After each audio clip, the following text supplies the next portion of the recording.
2014 বিশ্বকাপের সেই 7-1 গোলের দুঃস্বপ্ন কি ব্রাজিল ভক্তরা কোনোদিন ভুলতে পারবে? জার্মানির কাছে সেই বিধ্বস্ত হওয়ার পর বিশ্বকাপে আর কখনোই এই দুই পরাশক্তি মুখোমুখি হয়নি।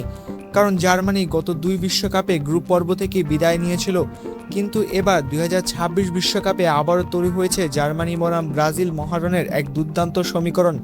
এমনকি নকআউটের প্রথম রাউন্ডে দেখা হয়ে যেতে পারে এই দুই দলের।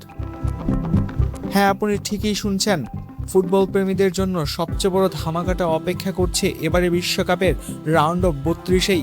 সমীকরণটা খুব সহজ। জার্মানি রয়েছে গ্রুপ ইতে এবং সেলেসাওরা আছে গ্রুপ সিতে।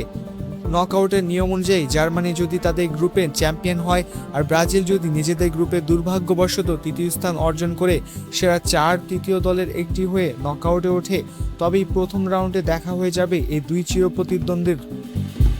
কিন্তু দুই দলই যদি সরাসরি প্রথম বা দ্বিতীয় হয়ে নকআউটে যায়, তাহলেও ব্র্যাকেটের পজিশন অনুযায়ী তাদের দেখা হওয়ার সম্ভাবনা রয়েছে।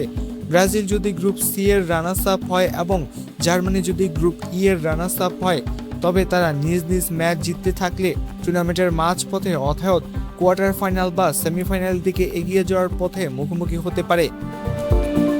আর সবচেয়ে হাইপড সমীকরণ, ব্রাজিল এবং জার্মানি দুই দলই যদি যার যার গ্রুপে চ্যাম্পিয়ন হয় এবং নকআউটের প্রতিটি ম্যাচ জিততে জিততে এগিয়ে যায়, তবে টুর্নামেন্টের একদম শেষের দিকের ধাপে অথবা সেমিফাইনাল বা মেগা ফাইনালে দেখা হবে এই দুই জায়ান্টের, যেখানে ব্রাজিল চাইবে সেই 2014 এর প্রতিশোধ নিতে আর জার্মানি চাইবে তাদের আধিপত্য ধরে রাখতে।